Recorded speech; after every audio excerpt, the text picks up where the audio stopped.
ఈవీఎంల tampering hacking ఆరోపణలు వెలువెత్తుతున్న వేళ ఏపీ ఎన్నికల ఆశ్చర్యకరమైనటువంటి ఫలితాలపైన తీవ్ర చర్చ నడుస్తుంది. మరి ఈ నేపథ్యంలో వైసీపీ చీఫ్ జగన్ కీలక ట్వీట్ చేశారు. ఈవీఎంలపై ఆయన ట్వీట్ చేయడం జరిగింది. అభివృద్ధి చెందిన దేశాల్లోనూ బ్యాలెట్ పేపర్లని వినియోగిస్తున్నారంటూ జగన్ ట్వీట్ చేయడం జరిగింది. ఈవీఎంలకు బదులు మన దేశంలోనూ బ్యాలెట్ పత్రాలను వాడాలి అని ఆయన కోరారు. న్యాయం జరగడమే కాదని జరిగినట్లు కనిపించాలి అని జగన్ పేర్కొన్నారు.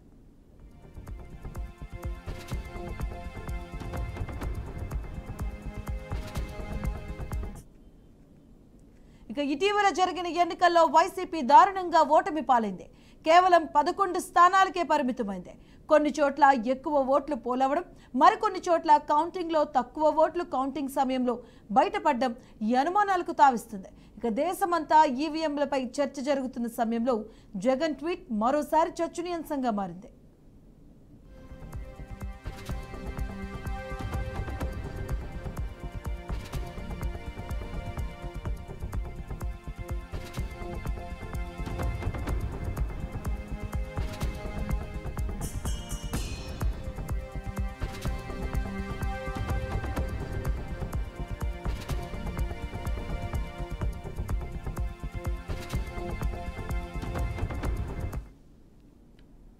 ఈవీఎంలపై ఏపీ మాజీ సీఎం జగన్ కీలక ట్వీట్ చేశారు. అభివృద్ధి చెందిన దేశాల్లో కూడా ఎన్నికలకు బ్యాలెట్లే వాడుతున్నారంటూ కూడా ఆయన ఎక్స్ వేదికగా ట్వీట్ చేయడం జరిగింది. దీనికి సంబంధించిన పూర్తి అప్డేట్స్ మా అమరావతి బ్యూరో చీఫ్ ఏడుకొండలు అందిస్తారు. ఏడుకొండలు మధు, ఈ రోజు ఇటు ఏపీ మాజీ సీఎం జగన్మోహన్ రెడ్డి ఆసక్తికర ట్వీట్ చేశారు. అయితే గతంలో ఆయన హయాంలో లేనటువంటి విధానాన్ని ఇప్పుడు అవలంబించాలంటూ కూడా ఆయన ట్వీట్ చేసినటువంటి పరిస్థితి కనిపిస్తుంది. ఏదైతే ఈవీఎంల ద్వారా ఇబ్బందికరమైనటువంటి పరిస్థితులు ఉన్నాయని, అలాగే మొత్తం అభివృద్ధి చెందినటువంటి దేశంలో కూడా బ్యాలెట్ పేపర్లను ఉపయోగిస్తున్నాయి కాబట్టి అదే బ్యాలెట్ పేపర్లను వాడాలంటూ కూడా వినియోగించాలంటూ కూడా ఆయన ట్వీట్ చేశారు. అయితే మరోవైపు అటు ఎలాన్ మాస్క్ చేసినటువంటి ఆ ట్వీట్ కూడా ఇప్పుడు ఇటు దేశవ్యాప్తంగా కూడా ఇది చర్చనీయాంశమైందని చెప్పుకోవచ్చు. దీంతో రాష్ట్ర బీజేపీ అధ్యక్షురాలు పురంధరేశ్వరి కూడా ఈ ట్వీట్ల మీద అయితే ఆమె స్పందించారు. ఏదైతే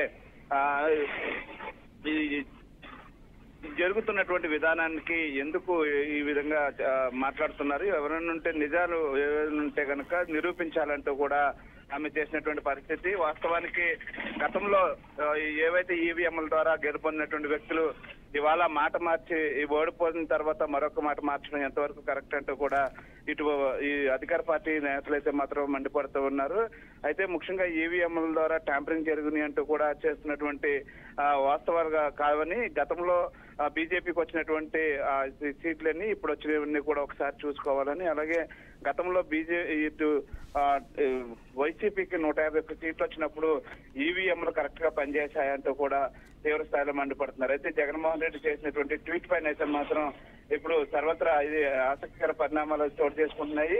ఆయన చేసినటువంటి ట్వీట్ మీద ఇప్పుడు ఓడిపోయిన తర్వాత ఈ విధంగా మాట్లాడటం ఎంతవరకు సబబంటూ కూడా తీవ్ర స్థాయిలో మండిపడుతున్నారు. Right, thank you Yedukondalu.